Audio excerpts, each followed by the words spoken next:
You know, when you get snow, you see the two cars behind me?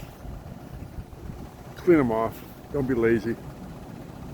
It amazes me, all the knuckleheads that drive around with snow piled up on their car.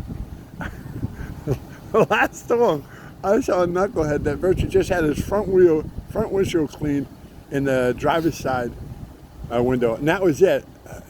No back windows, no other side windows, not the car at all. Then I was behind another dude. He was making a huge cloud I could barely see because all the snow coming off his car. Don't be lazy. Do it right. You should be, if you live in this region, you've lived in this region for a while, a region with snow, you should be used to it. Like I said, don't be lazy.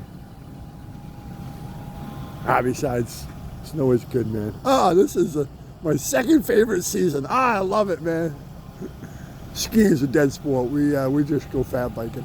Yeah, baby. Woo!